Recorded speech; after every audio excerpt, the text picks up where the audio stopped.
Okay. There's one thing we shouldn't do is forget to hit the record button. Okay. So here we go. 5, 4, 3, 3.5, 2, 1. Yeah, I'm starting like that. I love it. Let's try to keep up. All right, 5, 4, 3, 2, 1. Welcome, everybody. This is Inside ETV, Ep.02. And we're going to start it over because that was really bad. I need a quick 15, 20-minute break, and I'll be right back. 5, 4, 3, 2.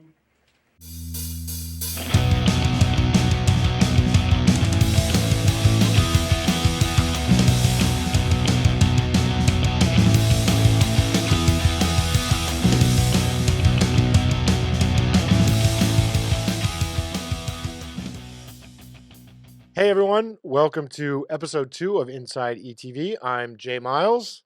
I'm Manna. 2 of the semi-professional hosts of this ongoing series of episodes, and a look inside ETV and a look inside all things media. As you may have guessed from our fine attire, there's a bit of a sports in media theme for this particular episode. Quick reminders, if you haven't already, we like likes and subscribees and comments and all the shares, all the things. We offer this show both on our YouTube channel and on other audio-only platforms.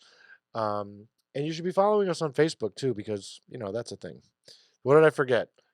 No, that's it. Definitely, if you enjoyed the first episode and want to keep up with the series, subscribe and hit the notification bell on our YouTube. We'll be posting them there. There's a playlist already created, so they'll be dropping right in there. And then all the places that you'd like to listen to audio only as well will be there to take your ears into a little media talk. So it'll be fun. If you are interested in doing this kind of project yourself, if you have a great idea for a show, for a podcast, for a stream, if you're interested in sponsoring ETV and our efforts to support media and empower the public and keep them educated and informed and dialed into all the things, the best thing to do is email us at info@easthaven.tv. With that having been said, we're going to start with kind of a hot topic for sports and media and local interest, and that is with a quick shout out to all of our colleagues at Channel 19 who bring you, they do a number of things over there that are mostly educational. We do all the Board of Ed live streams, things like graduation, student of the month, different kinds of things that are, intertwined with what's going on in the school district. But beyond that, they also cover Easties high school sports. And I would say, top of that list, of course, is It's hockey. It's got to be hockey. It's got to be. So some shout outs. First of all, that co-op team is coming off a spectacular season. And, there's a couple of folks that we really want to give some credit to. First and foremost, Rob Becker, whose history with ETV goes back ages and ages and ages. Mike Menta, who's our play-by-play announcer. Both those cats do all that, by the way, like out of the goodness of their heart and their souls, and they just bring their love and their passion for that team and the history of what hockey has meant to this town, to each and every game. The current treasurer at ETV is Nick Maniscalco, who starting as a student and then going all the way through his time in college and now continuing to this day is involved with helping with those shoots. And Coach Payne, who was at one point a board member here at ETV, who's been leading the Easties onto the ice for successful year after successful year, this one being like way up the list. So shout out to all those fellas. If you're a student at the high school, or if you know somebody who would want to help out on the crew, like I said, info@easthaven.tv. They live stream as many games as they can. There's a YouTube channel, and we will link to it. when I was at the high school, I got to do some of the color commentary and stuff, but I really what my job was, even though I was the video instructor and, what have you, was to kind of stay out of the way and keep it fun for the kids who were involved. Um, what were your memories of that? Were there kids who you knew when you were at the high school who were on the Channel 19 crew? Yeah, Nick was a Well, Nick grade was the above big me one, in yeah. school, so he was involved in that, and that was really cool to see him get that opportunity at a young age. Not every high school offers that kind of opportunity for people, so that was really cool. And then, obviously, Butchie Johnson, who did a lot of the PA announcing Right. for both all of my football games as well as a lot of other things, being the baseball coach at East Haven for a long time as well. So those were the kind of the fond memories of listening to East Haven sports. And when that rink would just swell up with all that excitement, the Channel 19 people were helping the people that weren't fortunate enough to be able to be at the game kind of immerse themselves in what's going on. So I think that's an invaluable thing that we take for granted a lot as sports fans, the ability to tune into games from all over the place. I've seen it, right, in the comments that y'all have left, um, when we've posted that they're live streaming the games, and there's obviously been a lot of support for the team this year. They've accomplished an insane amount, and I think it's one of those things that, like, yeah, okay, it's cool, it's our team, rah rah, but it's also community, and it's also like, folks who had um, a student athlete go through. I don't. It doesn't matter if it was, because Rob and his students cover other sports as well. We're just focusing on the hockey because we love it, Mhm. and because of their accomplishments this particular season. But I think it gives. I mean, I've seen comments from people from all over the country who are dialing in, and it's a way for them to reconnect to the community as well. We've had a number of kids who came through that program and are young adults now who are all over the place who got their start in video in that high school program, which continues to be very robust. So it's a great opportunity to learn some real skills um, and really launch a career if you think about it.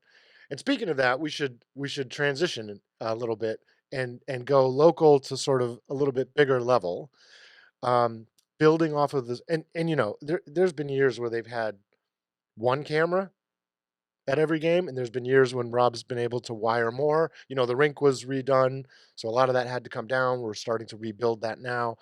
Um, Pre and post game content, students doing commentary alongside Mike's play by play, interviewing players and coaches. Um, and those are some of the things that you turn on to watch the Patriots or the Mets or whatever your team might be, and you see a lot of those things in place. And one of the things we wanted to touch on were some of those techniques. So, and you played college football, so you're used to, I would think, a bunch of cameras running around, playback in the stadium, replays, graphics. Like, so what are, in terms of like storytelling for sports, what are some of the things that you're, as a fan, you're watching whatever sport it is that you're drawn into by? What are the techniques that you feel are your favorites? Yeah, I think a big part of it is describing what's going on, but using different types of vocabulary and emotion to dictate what's actually happening on the field. Because a lot of the times, a play by play announcer that isn't as experienced or robust is just trying to keep up with the pace of the game.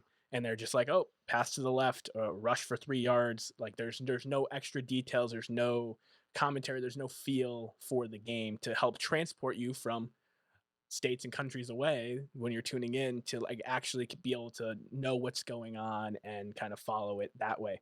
So I think the pure basics of it are to get a feel for the game, and to number one, make sure you understand all the terminology and the players' names.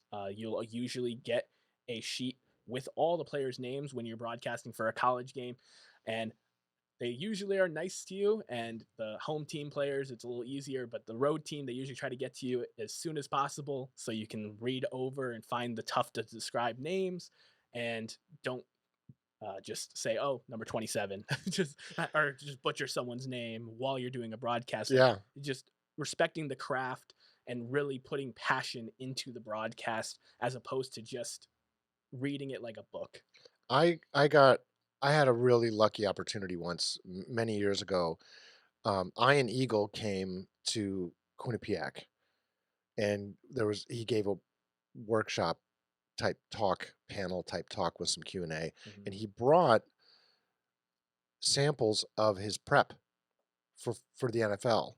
And he would, for every game, every individual, not just a seat, but every game, he has a legal size manila envelope folded open, and he writes for each team one side bonkers amounts of minutia and detail, storylines.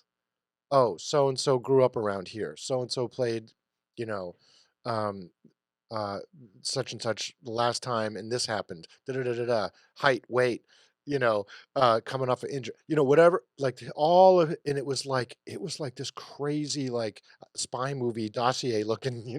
Like the details were just bananas. So the prep for those for folks in the booth and the sideline is way more massive than I think, especially for the good ones. The Jim Nances who don't necessarily have to say much, Mhm. like you said, oh, it's a toss play to the right for 3 yards. Sometimes less is more, but to get to that point of comfort, the prep is bonkers. Um, so I'll throw one at you. I This past winter in the dark, dreary days of the winter, um, I went back and watched a lot of like NFL, like the NFL films used to do this week in the NFL. Mhm. And, like the graphics on some of those games are just so rudimentary, but there there's kind of a beauty in how simple they were, right? Now, sometimes I watch games and I'm like, all the and I don't care what, it doesn't matter if it's NHL, NFL, Major League Baseball, soccer, it doesn't like the graphics have just gotten so saturated and it's like so video game like, and it's like they gotta constantly be blasting all kinds of data at us. And sometimes I'm just like, I just need down and distance. I just need balls and strikes. You know Yeah. what I mean? And that's why my kind of thing to build off of what you said is that amazing manila folder that Iron Eagle had. He's a TV broadcaster. If you're talking a baseball radio announcer or doing Whew. something like that, you need to have so much material for in between innings, pitches, injuries, rain delays, etc. You need to be able to just continually speak and actually have something to say But instead of just speaking but for the it feels chance to natural. It speak. doesn't feel like you're reading a book of stats. Exactly, and that's where having a love for the craft and preparing and putting the time in, the people that are listening and that keep listening and tune in even when the game's slow, it's because they have an announcer that's really bringing it during it versus an announcer that's not giving you that much. You might tune out and go do something else. You might listen to a podcast. You might turn on another game or another channel.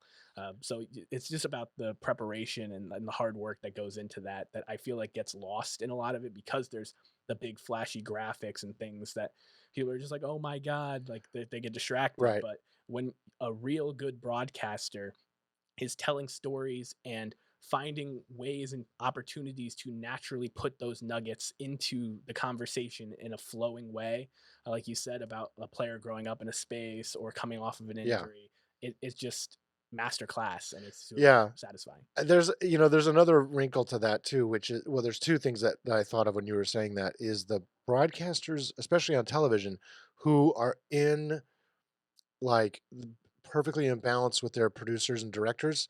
And you get that shot of the guy with the nachos and the hats on backwards, and they feed off of that, you know, or there's the beach balls going around, and that's kind of the upside. Those moments are really special. Then there's the downside, which is like kind of the over corporatization of. I mean, college bowl season is the worst with that. I mean, it's just the worst. But baseball's not far behind, especially on the radio. Someone's got to pay for the hotels and the plane and and whatever. Um, but when it gets to be like, okay, this is the 31st pitch of the game, and the 31st pitch of the game is brought to you by Baskin Robbins, and they're 31. It's like, oh, just balls and strikes, man. Like, you can do your do your promo stuff and your bumps and everything. Like, start and end of the inning, fine. But like, don't give me like this is the third stolen base brought to you by. Oof, gets a little oversaturated It definitely at can. times. Uh, I feel like you and I could talk about this stuff for ages and ages, but we want to keep it. We're at a point where we should go to topic 3. That was not graceful, but whatever. Um, which is you wanted to hear a little bit about my experience covering pro sports. I spent 4 seasons covering the NHL on what used to be Versus, Mhm. which feels like ages and ages ago. Do you want to ask questions? You want to give me? You want me to give you the overview? How do you want to do it? Yeah, I feel like for me and the people, kind of just like how you got that start and maybe Mm, stuff from like your first shoot and what mm, you learned from it, mm. and then I can kind of bounce off from there. Okay, so for the people, and for Dom, Yeah. so I started in it was right around like '07 or '08. I had just moved back from LA. Um, I went to Syracuse for grad school. There was a Syracuse guy who was looking for somebody to join the crew. My cell phone had a, this is a true story, um, LA area code, which it still does actually, because who changes their cell phone number? Uh, Kind of doesn't matter anymore. But at the time, that was like I had a 323 area code, so it was like a big freaking deal that they could bring an LA guy onto the crew. And that's how I got the gig. It wasn't because I knew. I mean, I knew hockey. I knew hockey really well. I'd written about it for the New Haven Advocate, for a couple of as a freelancer for a couple of different publications that are, I'm sure, all out of business now. Um, I'd been around the game. I'd been a ref. I'd been, all these things. Um, my first job, all it was I was a logger. So there was a room with like 6 of us and a bunch of TV screens and a bunch of computers, and they had Microsoft Word open, and they had a macro, a hotkey. This was the coolest thing at the time. It like blew my mind that you could just hit, and it would grab the time code of the game you were watching. And the time code is sort of the professional like clock that exists in the world of video and television. Um, and if something happened that was significant, you would log it. Great save, bloop, the time code. Coach screaming at ref, boop, the time code. You know, breakaway goal, bloop, time code. And you just make those notes, and then that all went to the editor, and the producers would look at it, and that's how they would cut the highlights in real time, so they were ready for each intermission break. So you just had to pay attention to the game. You had to know the players' names. You had to know stuff like if somebody was coming off of a big injury, because it wasn't just the game. It was a live feed. Let's say it was the Calgary Flames, okay, playing the LA Kings or something that we weren't covering. So my job would start like an hour before with like warm-ups, pregame skate, player interviews, shots of the coach going down the tunnel. I would log all that because they could cut, depending on what the storyline was, they could cut any of that together. So I did that, and then eventually moved up to what we called the bug, which was during the intermission show, which was live. It was the little ticker at the bottom with the news items. So I would be all through the first period, I would be updating like scores, or if there was a big trade or a big injury or a big, goaltender change or whatever, significant for each game to go in the bottom ticker. Um, and then from that, I got promoted to do the live games in the truck, um, the scoreboard bug. And that was and I've done a lot of I'm not trying to like, you know, I, I I'm not trying to like, be like I'm not trying to brag about it, but like that was I've done a lot of things in TV. That was the most terrifying. It was horrible. It l- because at the time, you know, this is like 2010 maybe. Um, the training like wasn't fully web based. So the version of the software that controls the clock interface, the player numbers, the penalty countdown, the sponsored graphical elements that I had to fly in, like there was a version of it that was like 68% of the functionality. And I trained on that on my like junky little laptop at home. And then they flew me to Edmonton in January, and it was negative 24 degrees, and they put me in the truck and they were like, "Okay." So there was like this 30% or something of the software that I knew about. I'd seen it in our broadcast, but I hadn't actually ever hit the buttons. So it's negative 24 out. I take the shuttle over to the rink or whatever. It's the Oilers, most beautiful ice in the league, playing San Jose, I think. Um, and I get in the truck and I'm freaking out. And the truck is like I'm in this little, thing, and you're on these like garbage headsets, and like everybody's talking, and it's not just like your director, your producer, whoever. It's also like you're hearing all the other crew chatter and representatives from the league are on the comms with you to time you out to commercials, or if there's like a video review or another of like a pane of glass breaks or something, you have to coordinate with the league because there's certain regulations for how they manage how long breaks are. It was terrifying. And so my call time was like 4 hours before puck drop. So I'm in there like trying to type in all these crazy like Scandinavian and Eastern European player and Canadian player names and like match them with the numbers because you had to. It wasn't just like bloop bloop. You had to like type it in Mhm. each guy. You know, Stanislavski and whoever else. That's not really, that was an actor. But anyway, whoever it was, and the number and put the make your line. You had to do the line. It was a lot.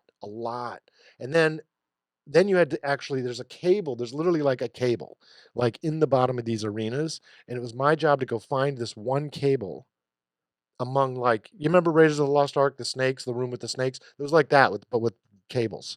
This one cable that literally I had to plug into the side of the truck. That was the sync for the clock.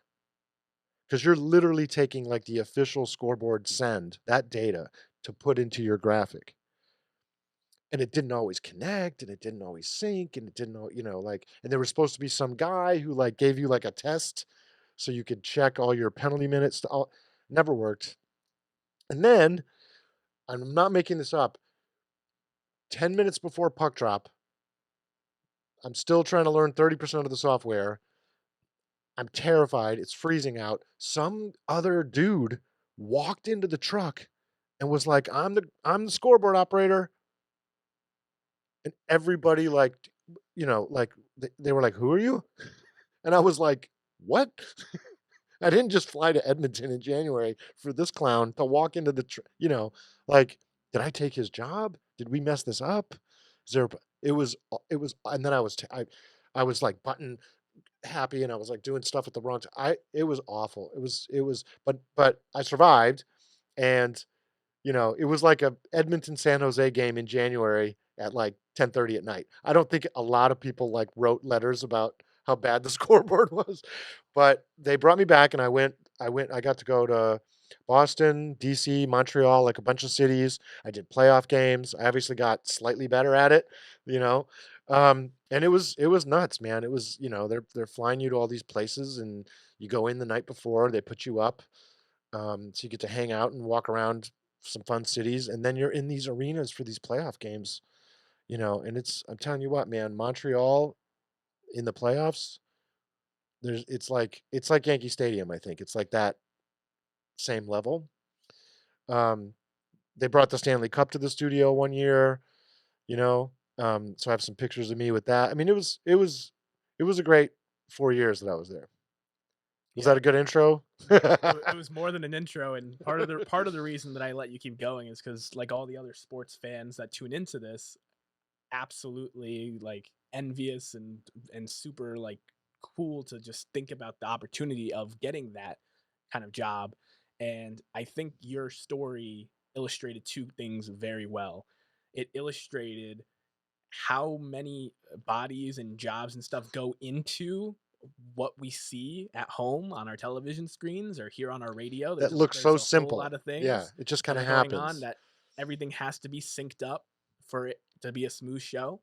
And that's super important. And it also kind of showed how the work pace is in the sports media world and how you have to be on top of things and you have to be prepared. You have people in your ears. That's something that gets lost, I think, a lot of the times because even the announcers who planned out a whole mail of folder, like Ian Eagle from your story before, if they get something in their ear, they get news or something like that, they have to pivot. They have to bring it into there. It has to be a Sure. natural news drop. They have to find a space for it.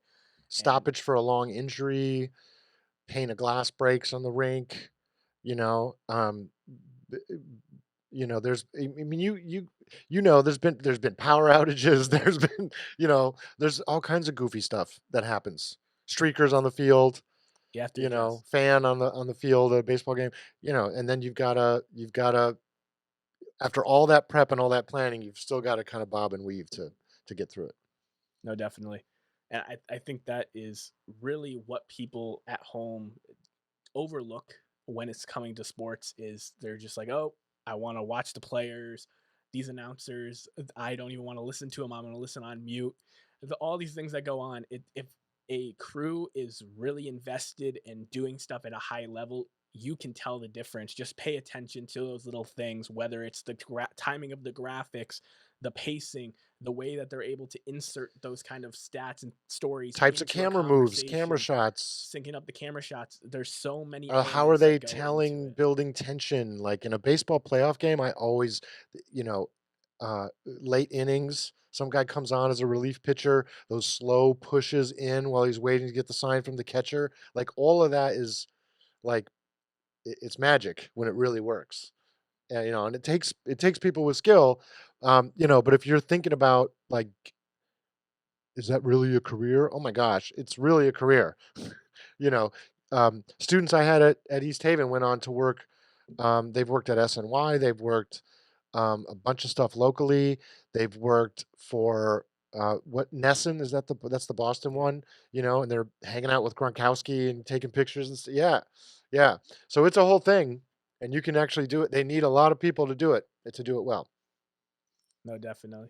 It's an amazing opportunity, and there's a ton of little pieces and cogs in the wheel that make a sports production really must see TV, and why a lot of people have their cable subscriptions, different things to tune into live sports when it's done right like that by the big companies. For sure.